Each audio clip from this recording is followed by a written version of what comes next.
김선소 본인은 국회가 실시하는 윤석열 대통령 탄핵 소추안 즉각 발의 요청에 관한 청원 관련 청문회와 관련하여 법제사법위원회에서 정언을 함에 있어 국회에서의 정언, 감정 등에 관한 법률 제7조의 규정에 의하여 양심에 따라 숨김과 보탬이 없이 사실 그대로 말하고 만일 진술에 거짓이 있으면 위정의 벌을 받기로 맹세합니다. 2024년 7월 19일 선서자 해병대령 박정훈. 다른 증인들 앉아주시기 바랍니다.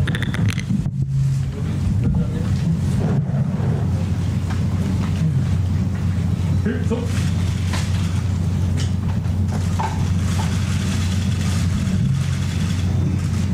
필속.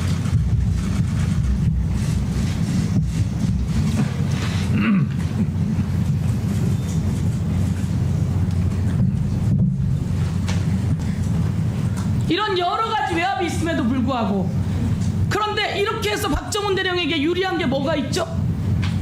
없습니다. 내가 타협했으면 박정훈 대령부터 그 광수대 그 모든 수사관들까지 전부 다 다치는 거예요. 그러지 않으려고 이종섭 국방부 장관도 불법하지 않게 하려고 이첩한 겁니다. 맞습니까? 맞습니다. 맞고 해병대 사령관에게 해병대가 정직하고 정의로운 군대가 되기 위해서는 반드시 이첩해야 된다라고 말씀드렸습니다. 저는 이첩으로 인해서 의원님이 말씀하신 대로 제가 얻을 이익은 아무것도 없습니다. 이상입니다. 김동혁 검찰단장, 누가 시켰어요? 항명수괴죄라고 이야기를 했죠. 수사와 관련돼서 어떠한 지시나 지침 받은 적이 없고 수사팀 논의를 거쳐서 제가 전적으로 결정했습니다. 그러면 범죄 행위예요. 제가 이야기할게요. 그렇게 생각하지 않습니다. 구속영장 청구하면서, 박정훈 대령 구속영장 청구하면서 거기에 박정훈 대령이 메시지를 다 지웠다, 통화 내역을 지웠다, 이렇게 구속영장에 들어있었죠? 네, 본인이 했던 얘기 그대로 인용한 겁니다. 본인이 그런 얘기 했습니까? 새빨간 거짓말입니다. 그 증거를 인멸하는 사람이 어떻게 수사관한테 검사한테 나는 문자를 다 지운다 이런 얘기를 하겠습니까? 그 의원님 전후 과정을 설명을 드리면은 새빨간 거짓말입니다. 자, 네. 새빨간 거짓말을 구속영장에 쓸 수 있는 그 칸은 거짓말한 적 없습니다. 얼마나 부었길래 그런 칸이 부어서 그런 거짓말 구속영장을 쓰죠? 거짓말한 적 없습니다. 자, 그런데 공수처에 그러면 본인은 핸드폰 제대로 냈어요? 네, 제대로 냈습니다. 제대로 냈는데 무슨 폰을 냈어요? 깡통폰을 냈다면서요? 쓰던 폰 그대로 냈습니다. 그 쓰던 폰을 다 지워서 깡통폰을 냈다면서요? 그러면 본인이 했던 거에 의하면 본인 구속영장 청구해야 되는데 맞지 않습니까? 다 지워서 깡통은 낸 적 없습니다, 의원님. 자, 모든 것을 다시 한번 김동혁 깡통폰, 임성근 깡통폰, 그리고 절대 동의할 수 없습니다. 이 모든 것을 통해서 네, 나왔어요. 동의하지 못하겠습니다. 자, 누가 시켰는지, 그리고 누가 그것을 이 청사권을 탈취했는지 모든 것을 전부 다 범죄이다. 네, 정리해 주세요. 이한 공무집행 방해고 공영문서 탈취죄다. 정리해 주세요. 전혀 동의하지 않습니다.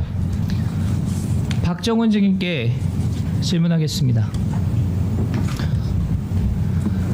최상병 사망 사건 관련해서 몇 명이서 며칠 동안 조사했는지 좀 말씀해 주십시오.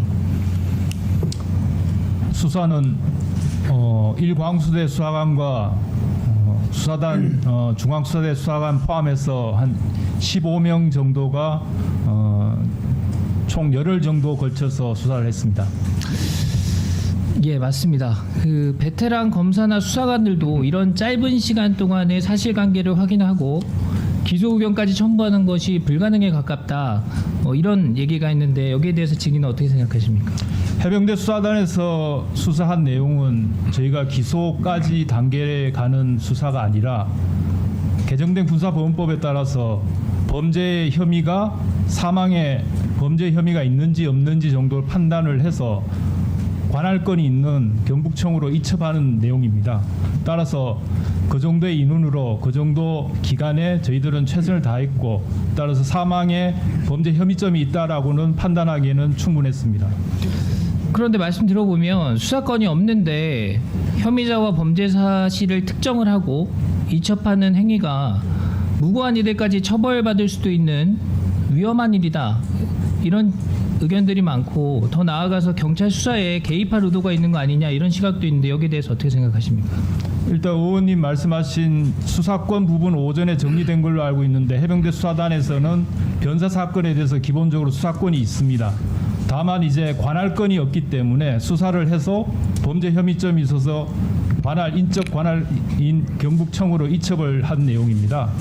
그리고 경북청에서는 해병대 수사단에 이첩된 서류에 기속되지 않고 독자적으로 재수사를 해서 판단할 수 있는 부분이기 때문에 말씀하신 내용에는 동의하기 어렵습니다.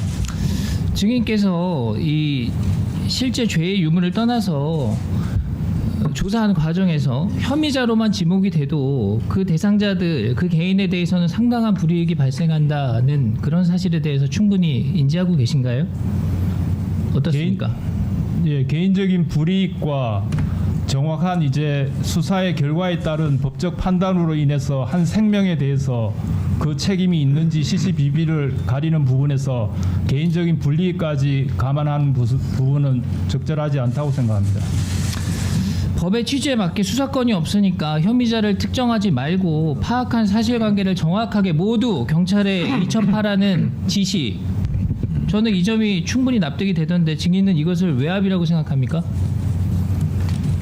최근에 육군 훈련소에서 한 병사가 군기 교육을 받다가 사망했습니다. 그 관련 해서 그 해당 중대장 업무상 과실치사죄로 관할 군사경찰에서 조사를 한 다음에 경찰로 이첩을 했습니다.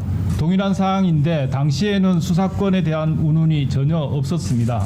마찬가지로 이번 또 수사권에 대해서는 당연히 해병대 수사단에서는 수사권이 있는 부분이고 거기에 따라서 저희는 엄정하게 수사를 했고 거기에 범죄 혐의점이 각 그 사단장부터 현장 지휘관들까지 8명에 대해서 각각의 과실이 있다라고 판단을 했습니다. 해당 내용은 해군 군검사와 같이 상의한 다음에 최종 결론을 내렸고 그 결과를 국방부 장관한테까지 보고한 다음에 경찰에 이첩됐던 내용입니다. 수사권이 있다.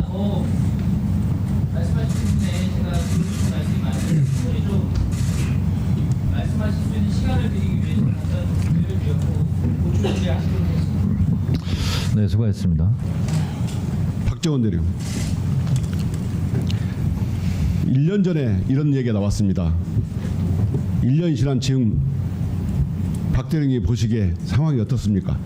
소감을 말씀해 주십시오. 오늘이 고 최수근 상병의 사망 1주기가 되는 날입니다. 진실을 향해서 나아가는 발걸음이 이리도 힘들고 밝히는 것이 이리도 어려운지는 정말 상상도 못했습니다. 대다수 국민들은 알고 있습니다. 이 사건의 전모와 무엇이 문제고 어떻게 돼야 되는지를.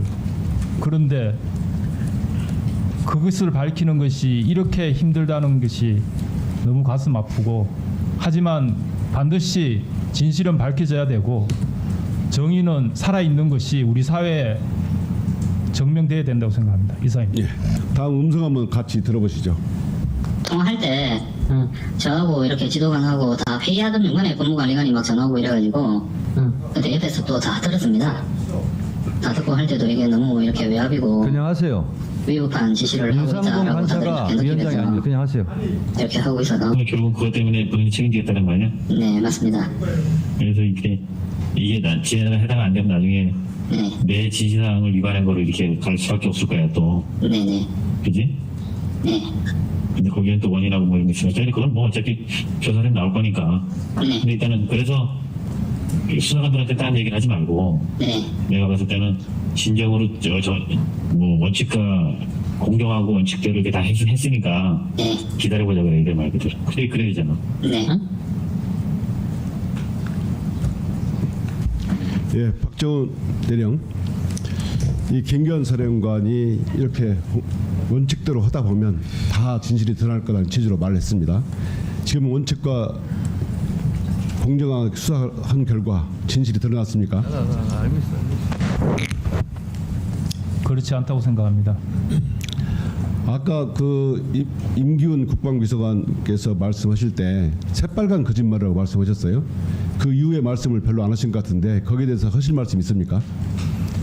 새빨간 거짓말이라고 한 거는 국방부 검찰단장에 검찰단장이, 예. 제가 증거인멸을 했다라는 그런 취지의 휴대폰 압수 과정에서의 얘기에 대해서 저는 아이폰을 씁니다. 현장에서 바로 비번도 알려주고 왜 압수 영장을 가지고 왔느냐, 난 다 이미 제출할 거다 해서 바로 이미 제출을 했습니다. 예. 그리고 그 이미징 뜨고 포렌식 할 때는 아예 참여 자체를 안 하겠다. 나는 숨길 게 없으니 다 알아서 해라라고 해서 다 그렇게 했는데도 제 폰이 7월 30일 이전의 내역들이 다 삭제됐다는 그런 또 거짓말을 했기에 제가 다 새빨간 거짓말이라고 했습니다. 예.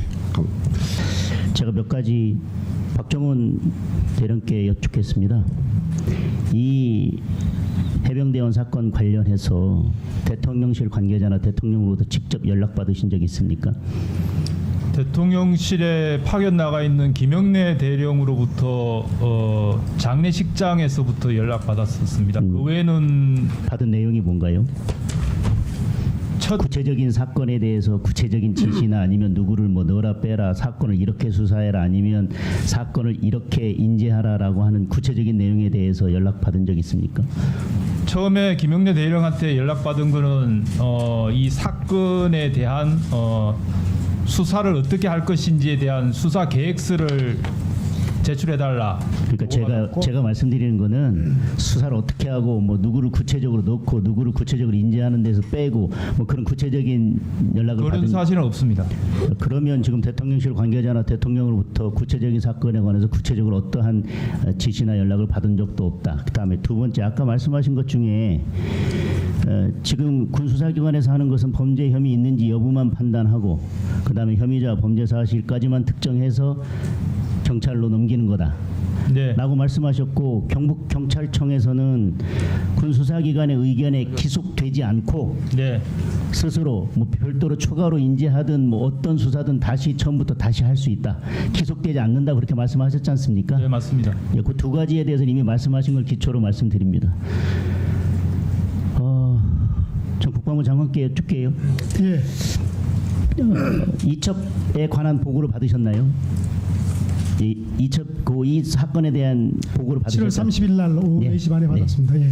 그리고 그 보고받은 거에 대해서 이게 좀 다시 좀 추가적인 검토가 필요할 것 같다라고 생각이 되어져서 이첩 보류 지시를 하셨는데 예. 그 이첩 보류 지시가 그 당시 국방부 장관의 권한 범위 내에 있는 것입니까?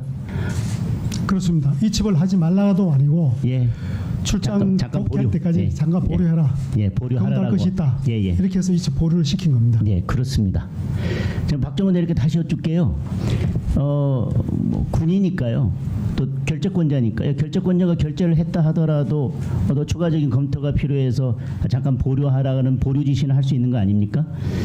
근데 곧 장관이 곧 돌아올 건데 그 하루 이틀을 기다리지 않고 굳이 경북경찰청에 그렇게 급하게 이첩을 했어야만 하는 특별한 사유가 있었습니까?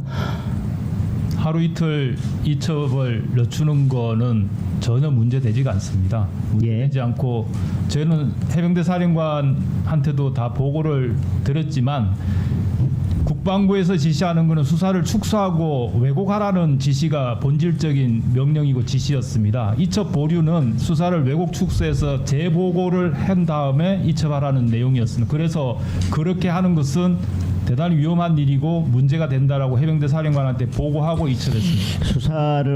수사 자료에 대해서 수사해서 나온 사실관계에 대해서 그 어떤 것도 바꾸라는 지시는 없었을 테고요. 범죄 사실을 어디까지 그다음에 누구까지 인지할 건가는 법률적인 판단은 달리할 수 있다고 생각합니다. 본인의 생각만이 맞기 때문에 본인의 생각이 반드시 맞다라고 생각하고 저는 그 하루 이틀을 기다려주지 못한 것이 이 사건의 본질이 아닌가 싶습니다. 저는 정리하겠습니다. 박정훈 대령한테 이것만 더 물어보겠습니다. 예. 김계한 사령관으로부터 임성근 사단장 빼라는 지시 받았어요? 그렇게 구체적인 지시 받은 적 없습니다. 없죠. 예. 금방 이종석 장관도 임성근 사단장 빼라는 지시한 적이 없고 또 유재원 법무관리관으로부터 임성근 사단장 빼라는 말 들었어요? 아니죠. 유재원 법무관리관이 저한테 얘기한 것은 그 혐의자와 혐의 내용을 전체 빼라라고 1차 얘기했다가 2차에는 직접적 과실 있는 자로 혐의자들을 한정해라라고 얘기했습니다. 제가 이 두 분의 말이 틀리니까 어느 두 분 중에 한 분은 지금 거짓말을 하고 계시는 겁니다. 다음은 김용민 의원님 질의해 주시기 바랍니다. 네. 지금 사람이 죽었는데 제복 입은 군인의 명예를 얘기하고 있는 것을 보니까 아직도 멀었다라는 생각밖에 안 듭니다. 자, 박정훈 대령, 아까 조금 전에 그 의원님 질의에서 군사법원법상 상관의 명령에 복종해야 한다라고 얘기하는 조항을 보셨습니다. 그러나 그 조항보다 군사법원법 228조 3항에 따라서 이첩하여야 수사권이 관할권이 없으면 이첩하여야 이게 더 우선되죠? 맞습니다. 그 특별법이 일반법보다 우선되듯이 상관의 명령에 복종해야 된다는 것은 일반적인 사항에 대한 부분이고 수사에 대한 특히 3대 범죄에 대해서 관할권이 없기 때문에 이첩해야 되는 것이 우선되는 그렇죠. 게 맞습니다. 특히나 상관의 명령이 지금 228조 3항을 위반한 명령이면 복종하면 안 되는 것이죠, 사실은. 불법적인 명령은 복종하면 안 됩니다. 그렇죠. 그리고 뭐 국방부 조사단에서 최종 조사하고서 이첩할 때 임성근 사단장이 포함된 게 맞아요? 어떻게 알고 계십니까? 저는 그 서류를 직접 본 적이 없어서 정확하게 알 수는 없습니다. 네. 자, 그러면 다음 거 좀 넘어가 보겠습니다. 자, 우선 박정훈 우리 대령님, 네, 증인님, 이번 사태와 관련해서 최혜병 순직 사고와 관련해서 수사 예압을 받으셨나요? 네, 받았습니다. 그래요? 네. 그 뭐 임성근 사단장을 빼라. 예, 수사 대상에서 뭐 이런 좀 무슨 혐의에 있는 것으로 빼라라는 그런 예압을 받았나요? 사단장이라고 구체적으로 한정하지는 않았지만 예. 그 관련된 혐의자와 혐의 내용, 죄명을 다 빼라는 그런 의합 받았습니다. 그런데 구체적으로 왜 임성근 사단장이 거론되는 거죠? 여러 누군지 특정화돼 있지 않아요. 그런데 어떻게 이렇게 임성근 사단장이 특정인이 거론돼 갖고 이렇게 뭐 온통 난리가 나는 거죠? 그 부분은 본인이 그런 뉘앙스를 풀린 거 아닌가요? 풍긴 거 아닌가요? 그렇지 않습니다. 알아요? 그렇죠. 그럼 좋아요. 분명히 임성근 사단장을 지칭한 거 아니고 또 어느 누구를 통해서든 임성근 사단장은 뭐 빼라 이런 얘기를 들으신 바는 없는 거죠? 임성근 사단장을 빼라라는 얘기 들은 적 없습니다. 그렇지. 그런데 왜 자꾸 민주당 의원님들께서는 이렇게 뭐 전혀 근거도 없고 택도 없는 걸 갖고 마치 임성근 사단장을 빼기 위한 수사 예합이 있었다, 구명 로비가 있었다 이런 얘기가 오늘도 이런저런 정황 속에서 많이 나오는데 이해를 못 하겠어요. 유상범 의원입니다. 우리 박정훈 대령님. 예. 사망 사건에 대해서 군사 경찰권이 수사권이 있습니까 없습니까? 수사권이 있습니다. 있어요. 무슨 네. 사건에 수사권이 있어요? 변사 사건에 수사권이 있다는 얘기예요? 변사 사건에 대한 수사권이 있습니다. 변사 사건이라는 게 뭐예요?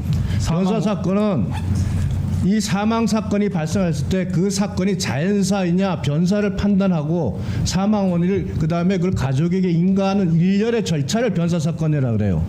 그 이후에 이 사안이 실제 범죄와 관련돼 있느냐 아니냐를 조사하는 것은 수사입니다. 그러니까 지금 임성근 사단장은 변사 사건 수사권이 있다고 사망 사건에 대한 수사권이 있다고 지금 엉뚱한 소리를 하고 있는 거예요. 이 이해람 중사 사망 사건 당시에 이 자리에 있던 민주당 많은 의원들과 우리 국힘에서 군사 경찰에게 사망 사건, 성폭력 사건, 그다음에 입대전 사건에 대해서는 군사 경찰이 아예 수사를 하지 마라. 그래서 사망 사건에 범죄 혐의가 있는 정황만 발견되면 바로 이첩을 하도록 그렇게 법이 만들어졌습니다. 지금 임성근 사단장은 박정훈 대령은 명백히 군사법원법에 있는 법률 규정을과는 전혀 반하는 그런 주장을 하고 있는 거예요. 이러니까 이런 일이 벌어지는 거죠. 이게 말이 안 되는 소리를 하는 거예요. 지금 답변 드려도 되겠습니까? 지금 수사권이 있다고 주장하는 그 내용 자체가 군사법원법 2조를 제대로 검토를 하지 않고 변사 사건에 대한 조사권을 가지고 수사권이 있다고 주장하는 겁니다. 그래서 물어볼게요. 그러면 그 당시에 피의자들이 관련자들의 진술 조서를 작성하면서 상대방들에게 진술 거부권 고지 다 했습니까? 담당 수사관들이 고지했습니까? 안 했습니까? 고지한 것으로 알고 있습니다. 자, 그러면 진술 조선이 피의자 조선이 명칭에 불문하고 방금 그 수사관들이 한 행동 자체가 수사입니다. 그런데 군사법원법 2조는 군사경찰은 이 사안에 대해서 수사를 할 수 없게 만들었어요. 이렇게 법을 만들었는데 국방부에서 군사경찰에 대한 입장을 고려했는지 훈령에서 사실상 수사를 할 수 있는 것처럼 규정을 만들어 놨습니다. 완전히 모법과 반하는 훈령을 만들어 놓은 거예요. 분명히 박정훈 대령은 이첩 보류 지시와 관련돼서 여러 가지 얘기를 하면서 이첩 보류 지시를 하면서 사건 축소 우려가 있어서 거부했다. 이렇게 얘기했어요. 맞죠? 이첩 보류 지시 거부했다고 아까 답변했어요. 네, 이첩 보류 지시 거부했다고 답변했어요. 그냥 가만히 있어보세요. 이미 그렇게 답변을 하고요. 그 다음에 조배석 의원님 질문에는 김기한 사령관으로부터 이첩 보류 지시를 받은 바 없다고 답변했어요. 예, 맞죠? 보류 지시 받은 바 없습니다. 김기한 여기 부사령관 나와 계세요.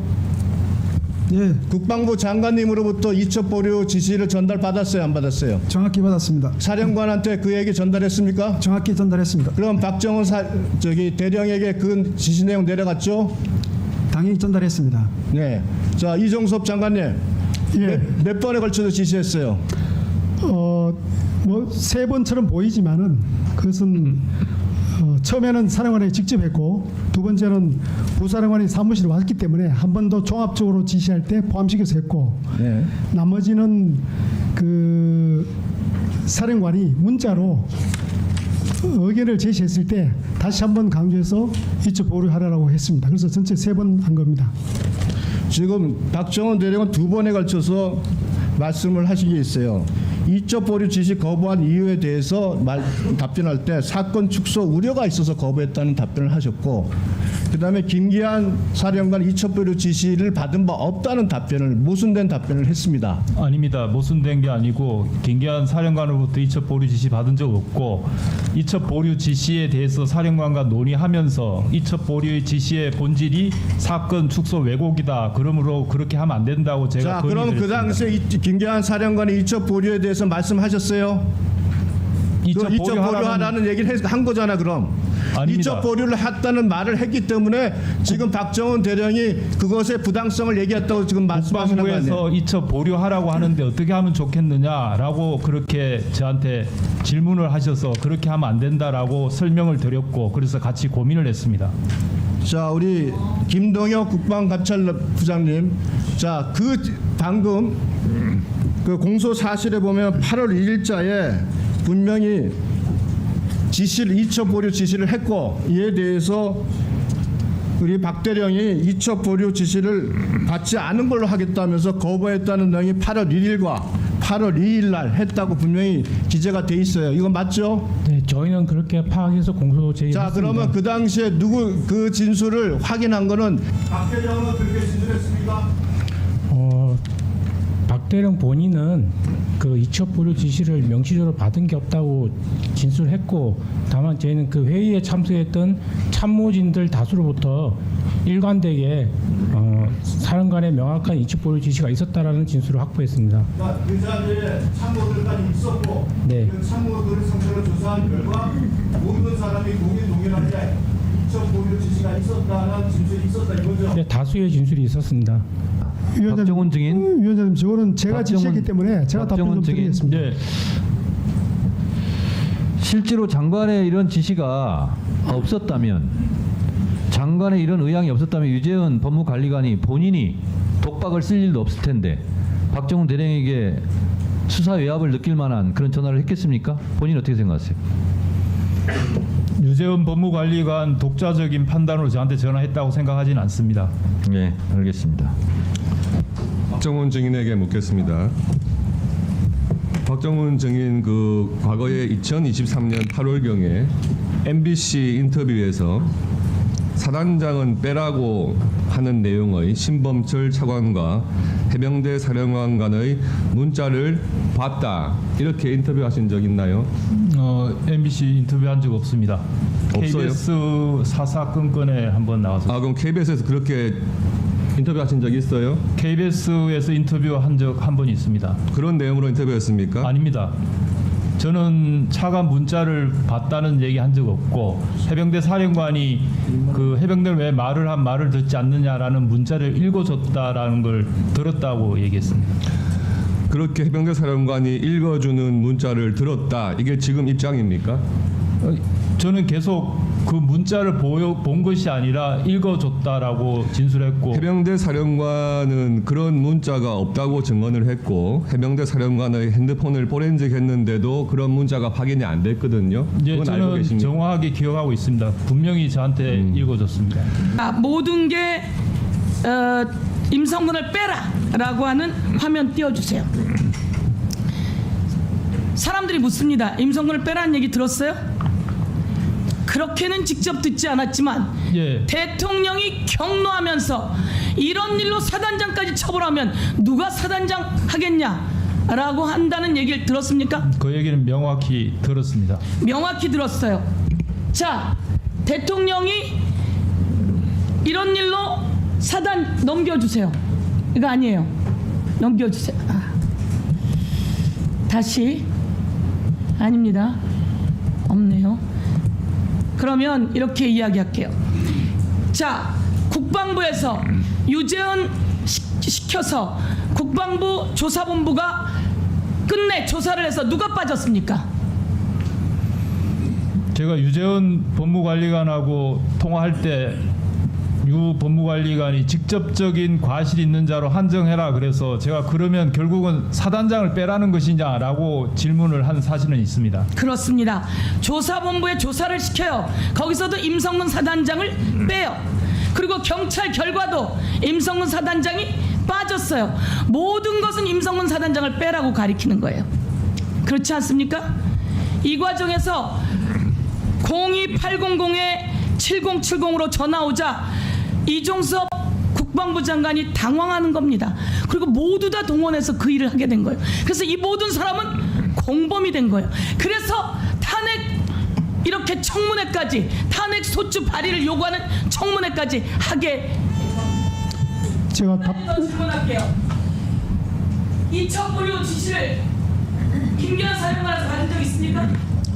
명확하게 받은 적 없습니다. 그러면 정종범 사령관한테 직접 받은 적 있습니까? 없습니다. 정종범 사령관 직접 지시한 적 있습니까? 제가 해병대 사령관에게 보고를 했습니다. 해병대 사령 보고했습니다. 보고에도 직접 지시한 적 있어요, 없어요? 그 관련 사항은 네, 정리해 주세요. 자, 김기현 사령관에도 직접 이첩 보류를 지시를 받은 적이 없고, 네. 이종섭 장관 직접 지시했어요?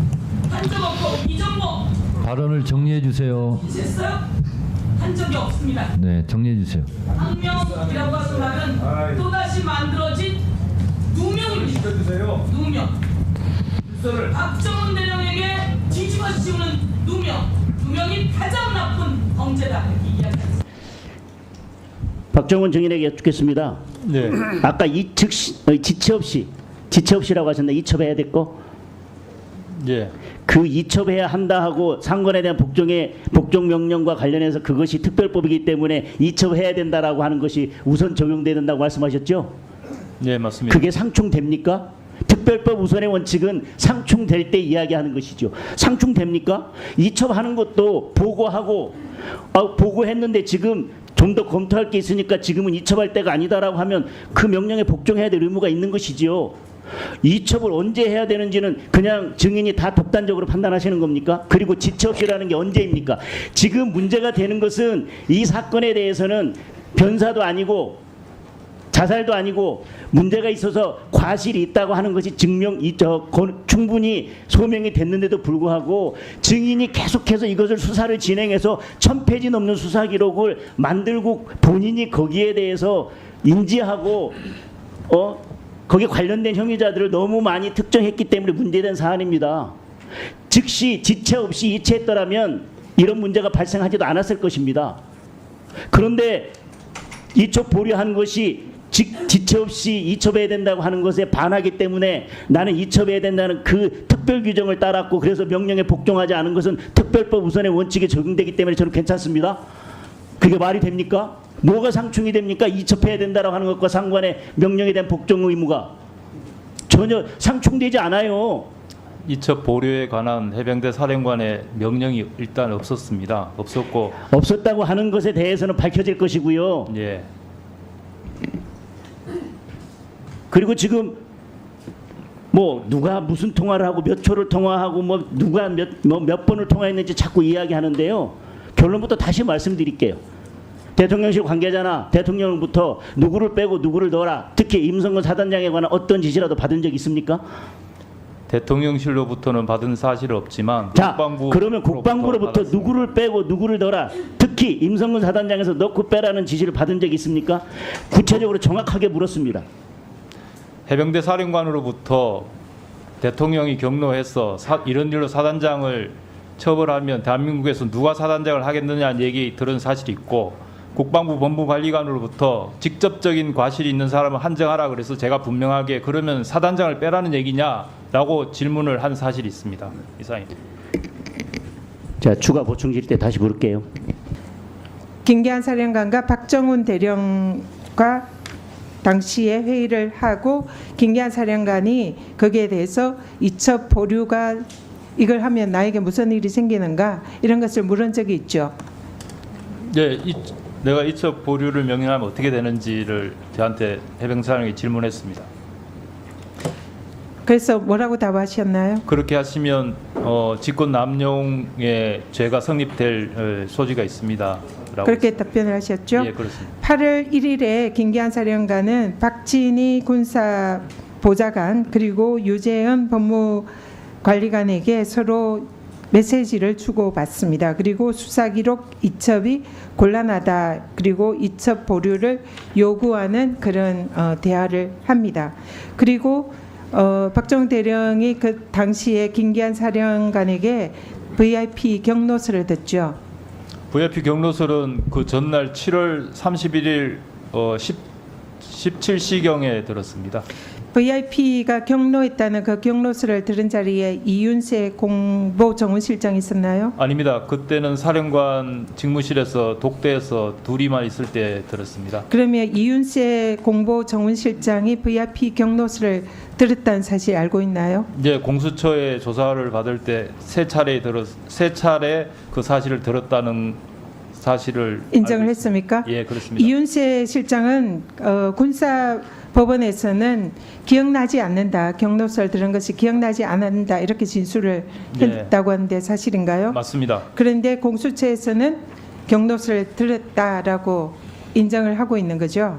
해병대 사령관의 휴대폰 녹취록에서 그런 통화가 나왔기 때문에 그에 관련해서 얘기를 했고 또 저한테도 들은 사실에 대해서도 시인을 했습니다. 그러면 이 사안이 VIP의 경로에 의해서 이첩 보류까지 됐다. 이런 게 자연스럽게 사실이라는 것이 어느 정도 인정이 되는 셈인데요. 다음에는 8월 9일입니다. 8월 9일이 왜 중요할까요? 8월 9일은 대통령의 휴가 복귀일입니다. 근데 이윤세 진술이 김기한 사령관에게 들었는데 이종섭 장관이 보고할 것이 있는 것 같아 보인다라고 이렇게 진술을 합니다. 박정훈 대령. 예. 좀 아까 제가 그 얘기를 듣고 좀 깜짝 놀랐는데 우리 박정훈 대령님은 지금 거기 근무하신 지가 얼마 되시나요? 해병대 근무한 기간 네. 29년 차입니다. 네. 지금 수사단장으로 그러니까 법률적으로 이제 거기 지식이 있으니까 수사단장 업무 하시지 않는 겁니까? 그렇죠? 예, 그렇습니다. 그런데 그 일반법, 특별법의 그거를 잘 모르시는 것 같아서 아니 제가 아까 군사법원법 제5조를 언급하니까 또 어떤 의원님께서 이게 군사법원법 228조에서 이첩해야 된다는 규정이 있어서 이 규정에 따랐다. 이것은 특별 규정이기 때문에 일반 규정에 우선해서 이 규정을 따랐다 이렇게 답변을 하셨는데요. 그 특별 규정이 뭐고 일반 규정은 뭡니까? 그 부분은 법의 적용의 우선순위에 대해서 예를 든 것이었습니다. 적용의 우선순위인데 지금 그 직무에 관한 이제 법이 두 가지가 있잖아요. 제가 아까 그 상사의 명령에 따라야 된다는 그 근거 조항에 대해서 제가 두 가지를 얘기를 했습니다. 군사법원법과 군사법경찰 직무수행법 두 개를 얘기를 했어요. 그런데 지금 아까 말씀하신 그 이첩하여야 한다 이 규정은 군사법원법 제228조예요. 그리고 같은 법에 또 군사법원법 제5조에 군사법원법 제45조에 군사법경찰관과 상관을 명령해가지고 따르게 돼 있어요. 그리고 또 이 지시 자체가 이첩하지 말라는 게 아니라 이첩 보류를 지시를 했습니다. 처음에 이 박정훈 대령이 작성한 내용이 사망 사건에 관할 건이 없는 것이어서 민간 법원에 이첩하기 때문에 단순한 조사 정도로 해야 된다. 그래서 피의자를 다 특정해서 입건하는 게 과도하니까 좀 재검토하자는 얘기였거든요. 자, 그런데 아까 박정훈 대령께서 그 이첩 보류 지시를 받은 일이 없다 이렇게 얘기를 하셨는데 지금 항명죄로 기소돼 있죠. 네, 맞습니다. 네. 그런데 그 기소할 때 검찰단도 조사를 했어요. 그 조사를 한 거 보면은 여기 자세하게 나옵니다. 이 7월 31일, 8월 1일에 이첩 보류 지시한 게 나오고 이때 이런 얘기도 하셨어요. 박 대령이 8월 1일 날 김기환 사령관에게 박 대령은 그런 지시 안 하셔야 한다. 지시를 하셨지만 나는 안 받은 걸로 하겠다. 이게 뭡니까? 그건 제가 진술한 사실이 아닙니다.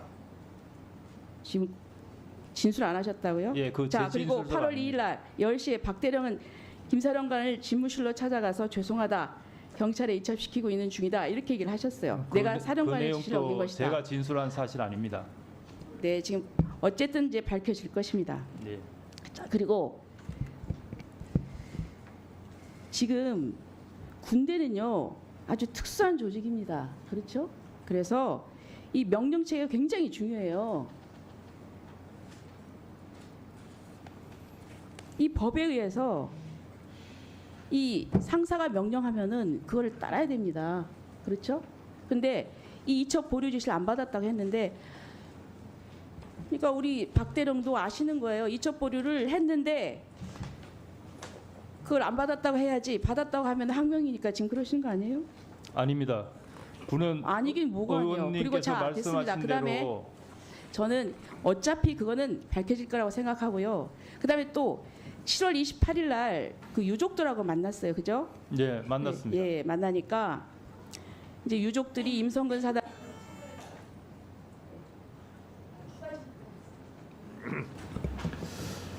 박정훈 우리 증인 예. 그 이번에 수사했습니까? 조사했습니까? 지난 그 순직 희생 시에 조사하신 거예요? 수사하신 거예요? 저는 수사를 했다고 생각합니다. 그래요? 그래서 외부의 외압을 느끼셨어요? 외부의 외압 느꼈습니다. 네. 누구한테 구체적으로 느낀 것 같아요? 국방부 법무관리관한테 5차례 전화 통화를 하면서 외압을 느꼈어요? 받았습니다. 네. 그렇다면 법무관리관 옆에 있는데 다시 한번 따로 만나서 실제 외압을 했는지 그 어떻게 그럼 잠깐 얘기하실래요? 우리 법무관리관님. 저는 짧게. 군사원법에 설명을 드렸을 뿐 외압을 행사한 적이 없습니다. 없죠? 예. 그렇게 왜 두 분의 온도 차이가 그렇게 심하죠?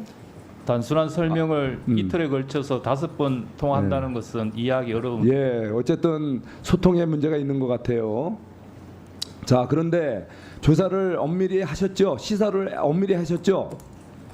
예, 우리 증인 최선을 다했습니다. 예, 그런데 해보니까 뭐 아주 뭐 많은 분들이 그 공모돼서 이런 희생에 연루가 됐나 보죠? 과실범이기 때문에 고의범이 아니어서 공모한 고의는 사실은 아니었죠? 없습니다. 예. 그런데 이렇게 어떻게 8명이나 굴비역두시 엮어서 업무상 과실치사 혐의로 문제가 있다고 이렇게 결과를 발표했어요? 어떻게 이런 결과가 과거에도 유사 사건에 대해서 이런 식으로 많은 분들을 연루해서 혐의를 묶어서 수사한 적이 있었나요? 각 제대별로 사단장부터 현장 지휘관까지 현장 지휘자들까지 개인별로 각각의 과실이 다 확인이 되셨습니다. 그래서 다 묶어서.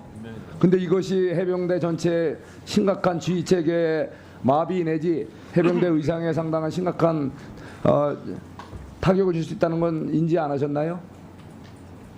저는 수사단장입니다. 네. 법과 그래서 원칙에 객관적으로 따라서 원칙에 수사에 따라서 집중했을 뿐입니다. 했어요? 그래서 아주 공정하게 잘했다고 생각이 들어요? 저희 수사단원들의 의견뿐만 아니라 당시에 해군 군 검사하고도 같이 합의해서 검토한 내용입니다. 자, 그런데 거기에 또 같이 수중 수색까지 했던 동료 지휘관까지 같이 묶어서 이렇게 혐의를 특정했잖아요. 그거는 좀 과도한 거 아니에요? 그거는 이제 정상 참작의 범위일 뿐이지 과실에 오케이. 대한 혐의가 좋아요. 있냐 없냐는 다른 문제라고 생각합니다. 자, 그런데 어쨌든 이 객관적인 수사 결과가 좀 나오고 있잖아요. 우리 사단장에 대해서도 분명히 지휘선상에 있었던 건 아니죠? 예. 임성근 사단장 지휘선상에 있었던 건 아니잖아요. 임성근 사단장은 저희 수사단에서 판단했을 때 실질적인 지휘선상에 있었다고 판단했습니다. 실질적인? 예. 자, 우리 박정원 대령. 예. 박정원 대령은 지금 해병대 군사 경찰에게 이 사망 사건이 수사권이 있다 이렇게 나한테 주장을 했어요. 말씀하셨어요. 네. 그런데 지금까지 모든 법조인들이 군사법원법 2조에 따라서 군사 경찰에게는 사망 사건과 관련돼서는 군사법경찰관에게 수사권이 없다라고 다 공히 얘기를 합니다. 어디서나. 근데 유일하게 박정원 대령은 수사권이 있다고 주장을 해요. 지난번 군사 재판에서 옆에 있는 유재원 네. 법무관리관 또 수사권이 있다고 진술했습니다. 자, 그분이 어떤 분인지 모르겠는데 중요한 부분은 또 하나 있습니다. 누가 수사권이 유재원 법무관리관이 군사법정에서 수사권이 해병대 수사단은 있다고 수사권이 진술을 있다고 진술했습니다. 예. 네, 수사권이 있는 부분이 있다고 말씀드렸습니다. 변사 아니, 사건에, 사망 사건에 수사권이 있다고 말. 변사 사건에 있어서의 수사권이 있기 때문에 변사 사건에 대해 수사권이 있지만 사망 원인이 되는 범죄에 대해서는 수사권이 없죠. 네, 맞습니다. 그러니까 그 변사 사건에 대해서 아까 설명을 드렸고요. 자, 더 황당한 건 뭐냐면 아까 조배석 의원님이 지적하셨는데 군사법원법의 45조의 명령 복종 의무를 규정하고 228조의 이첩 의무를 규정하는데 이첩 의무가 특별 규정이니까 명령 복종 의무를 따르지 않는다는 일반법 특별법 규정을 가지고 말을 해요. 우리 법학 박사 학위 받은 거 맞아요? 군사 경찰의 임무 중에는 글쎄 물어보는데 예. 이 한 법률 안에서 일반법과 특별법 규정이 있다는 게 말이 되는 소리예요? 그게 세상에 어떻게 무식한 얘기가 어디 있어요? 조문 적용의 법률 순서에 안에 대해서 조문 적용의 순서는 그렇지 않습니다. 이첩 지시도 이첩도 국방부 장관의 지휘권을 가지고 있죠. 지휘를 받아서 이첩해야죠. 없습니다. 조용히 하세요. 국방부 장관의 이첩을 받으죠. 왜냐하면 군사 경찰은 모든 수사 활동은 국방부 장관의 지휘를 받게 돼 있죠. 그러면 그 이첩조차도 국방부 장관의 지휘를 받아서 이첩한 거죠. 최종 지휘권은 국방부 장관에 있습니다. 그거 부정하세요? 군사 경찰의 모든 수사 활동 네, 정리해 주세요. 에 대해서 지휘권이 누구한테 있어요? 최종 지휘권이. 이첩 지휘권은 아니 최종 지휘권이 누구한테 있냐고. 수사 활동에 대한 군사 경찰의 활동 모든 거에 대한 최종 지휘권이 누구한테 있어요? 수사에 대해서는 수사의 공정성을 확보하기 위해서 독립성이 보장됩니다. 그래서 이첩은 수사단장의 권한이 있습니다. 이첩을 하는 게 아니라 이첩조차도 수사 지휘권의 범위에 있는 거죠. 이게 지금 우리 박대령이 하는 것 중에 제일 문제는 뭐냐면 사실상 법률을 달리 모든 사람이 하는 것과 달리 지금 말을 하고 있는 거예요. 자, 정리해 주세요. 수고하셨습니다. 박종훈 단장께 물어보겠습니다. 예. 그 임성근 1사단장이 7월 18일 어간에 언제 사고 현장에 방문했죠? 사고 현장에 방문한 사실은 제가 알지 못합니다. 김정민 변호사님 앞으로 좀 나오시죠. 7월 28일이면 7월 18일경에 방문한 거 아닌가 현장? 예. 7월 18일 말씀하셨으면 예. 7월 18일하고 19일 오전까지 다 7월 18일 몇 시경에 방문했죠? 제가 정확한 그 예천의 도착 시간은 대략 그 오전부터 해서 호삼대대 9중대까지 오전부터 그 현장에 계속 작전 지도를 다녔습니다. 그다음에 7월 19일도 오전에 19일도에 아침 일찍 와 있습니다. 김정민 변호사님 앞으로 좀 나오실래요? 박정훈 증인에게 묻겠습니다. 네, 끼어들지 마시고요. 예, 경찰은 군 수사기관의 의견에 기속되지 않는 것이라고 한 거 맞죠? 맞습니다. 하나씩 확인합니다. 예. 그러면 군 수사기관에서 어떤 의견을 내든지 간에 경찰에서는 법리적인 판단을 다시 할 수도 있고요. 사실관계 수사를 다시 할 수도 있습니다. 맞습니다. 기초조사 불가합니다. 그리고 최초 이첩되었던 기록이 회수된 후에 증인이 만들었던 기록에다가 수사 기록이 추가되기는 했지만 증인이 수사했던 기록이나 내용 중에 사실관계 중에 혹시 누락되거나 빠진 것이 있습니까? 그건 제가 알지 못합니다. 제가 보질 못했었습니다. 자, 특별히 본인이 빠졌거나 누락됐다고 하는 거에 대해서 아는 사실은 없지요? 제가 알기로는 없습니다. 예, 자, 저는 잘 그리고 모르는 사실입니다. 자, 그러면 결국은 증인이 수사한 것에 있어서 사실관계가 전혀 변화된 것은 없습니다. 그리고 증인이 어떤 의견을 내든지 간에 경찰에서는 수사도 새로 할 수 있고 법리적인 판단도 다시 할 수 있습니다. 뭐 수사 경찰하고 검찰에서. 그런데 저는 여기서 의문을 갖는 것입니다. 중대재해처벌법이 만들어진 이유는 과실범에 있어서는 뭐 과실치사든 치상이든 지휘감독체계 위로 올라갈수록 과실 입증이 매우 어렵습니다. 법리적 판단도 어렵고요. 그렇기 때문에 중대재해처벌법이 있습니다. 이 사건에 있어서도 지휘 단계가 올라가면 올라갈수록 그 과실 입증이 어려운데 굳이 본인이 수사한 것이 최종 수사도 아니고 완벽하게 수사한 것도 아니고 그냥 기본 조사를 해서 이첩하는 것인데 왜 굳이 명령까지 어겨가면서 최종 수사도 아니고 본인이 수사 사실관계를 완전히 밝힌 것도 아니고 법리적으로 자신이 없는데 다른 이견이 있을 수도 있고 다른 이견이 있어서 실제로 거기에 직접 참여했던 사람들까지 참여된 것도 문제가 있고 최고 지휘체계에 있는 사람까지 과연 과실 문제가 있는지에 대해서 의문이 있어서 보류하자라고 했는데 굳이 임성근 사단장에 대해서 왜 그렇게 집착했는지가 제가 궁금합니다. 본인이 포함시키지 않아도 사실관계가 그대로 경찰과 검찰로 넘어가면 거기서 법리적인 판단을 해서 누가 피의자고 누가 피고인인지 다 거기에서 누가 범죄를 저질렀는지 다 거기서 밝혀낼 것입니다. 굳이 왜 그렇게 명령까지 어겨가면서 왜 임성근 사단장에 대해서 저는 전제가 하나 있습니다. 경찰 수사가 어떻게든 검찰 수사가 어떻게든 이 사건에 대해서 법적 책임 있는 사람은 반드시 끝까지 밝혀서 모두 다 엄정하게 법적 책임을 져야만 합니다. 그런데 지금 문제가 되고 있는 것은 그것이 본질이 아닙니다. 왜?